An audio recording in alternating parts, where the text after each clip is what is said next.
One fear to rule them all, one fear to find them, one fear to bring them all, and in the black box bind them.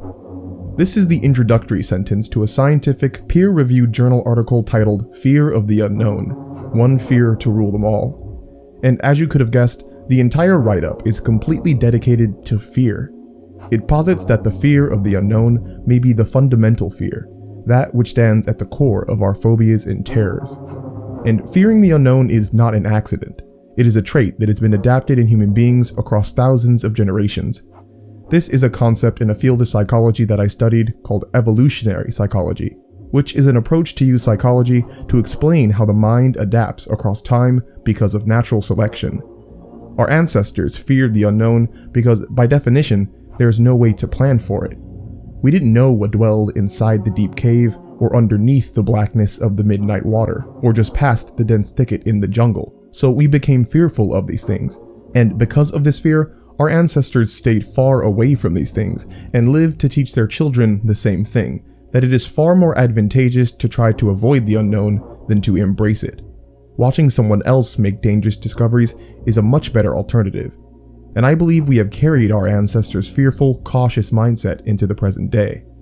And that just might be why horror movies are so popular. There is a yearning deep inside of us, a primordial, primitive one I think, to watch others interact with the unknown, to be bystander to those living through experiences that science and logical reasoning cannot explain. Professor and author and screenplay editor Bruce Cowan wrote a book titled Horror and the Horror Film. And in it he said, "Horror has been an important genre for millennia, and modern-day horror movies are one reflection of this practice in popular culture. They translate the ancient activity of telling creepy fairy tales into visual narrative form. In doing so, they provide a way to conceptualize, give shape to, and deal with the evil and frightening." The supernatural and the mysterious are the subjects of so many horror movies, and we are morbidly drawn to them and their representation of the unknown and how we may better cope to understand it. But so often, horror movies are poorly made and poorly received. Every year we are inundated with horror movies that scare us, not because of any atmospheric tension they create bred because of interaction with the unknown, but because they had a loud noise and a scary flash onto the screen. But even still, every once in a while, we do get a gem of a horror movie. A film that understands its genre and what it means to be a truly terrifying movie. Hereditary is one such movie. The more I watch it, the more I am confident in saying it is my favorite horror movie of all time. However, before I get into what makes Hereditary such a great movie, I feel the need to explain why horror specifically is intrinsically difficult to write. And to do that, I need to break down the structure of a narrative. Though there can be infinite variations, typically there are three distinct phases of a narrative: introduction, conflict, and climax. Some also choose to include the resolution as the fourth stage, and that's perfectly fine, but we will focus on the first three stages for the purpose of this video. And while we are at it, we're going to alter the names a bit for better understanding of the concepts provided. The introduction can also be understood as the discovery phase. This is when you meet the characters. You are figuring out who is who and what they want. A good introduction is supposed to allow you to discover things that will make you interested enough to continue participating in the narrative. The other two phases are either meant to sustain or increase the interest that the introduction has created. And speaking of, we can move on to the next phase, the conflict or familiarization phase. This is where you get the sense of both the struggle of the narrative and the antagonist. Keep in mind, the antagonist does not have to be a person. The antagonist is whatever or whomever is keeping the protagonist from achieving their goal.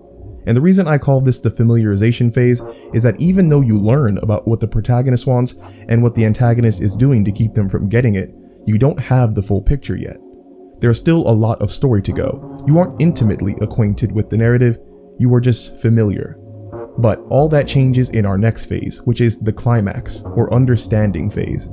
This is where the full intentions of the antagonist are known and when our protagonist learns what it will take to defeat them.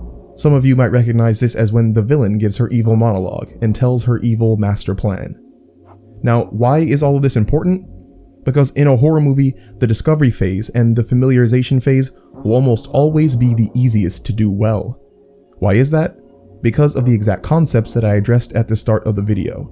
In the initial phases of the movie, we know the least about who or what is causing the conflict of the narrative. We are surrounded by the unknown, and the unknown breeds fear.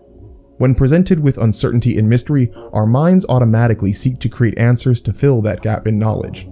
When the monster or demon or psycho killer exists in the discovery and familiarization phase, you manufacture the terrifying answers that the narrative is not giving, and no one scares you better than you. However, it is when the story moves into the understanding phase that much of that fear can dissipate. The horrifying answers to the conflict that you created are set aside for what the narrative tells you is really happening. Sometimes, this can actually make you more scared if the concrete answers properly align with what you are fearful of. But in many instances, the understanding phase makes you less scared because you know the antagonist, what they want, and how to defeat them.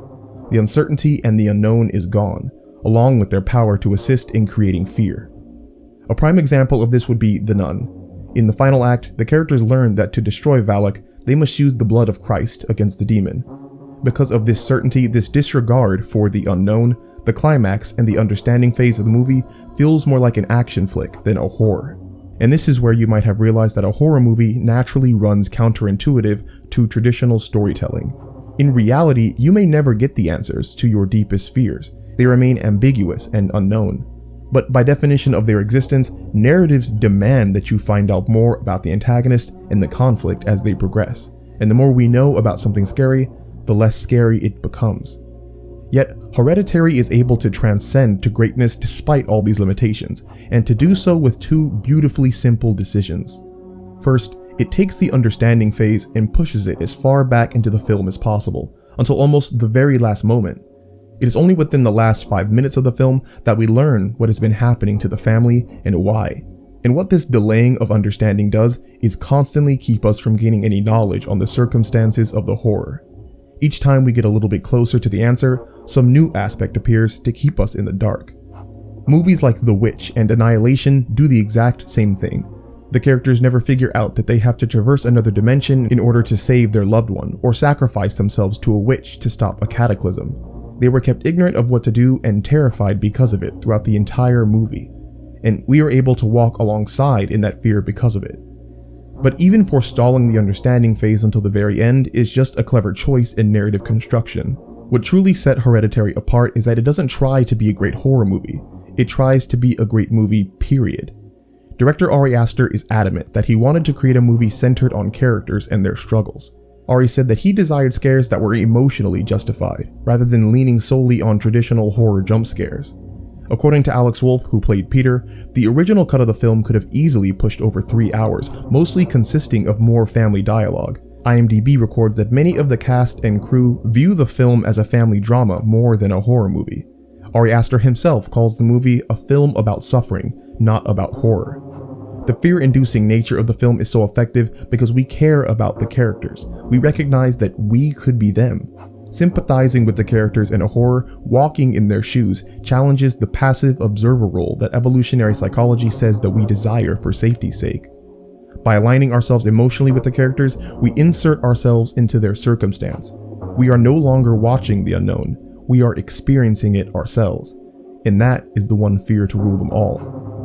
So often, horror movies seem to be the only films that become fixated on their genres rather than their narratives.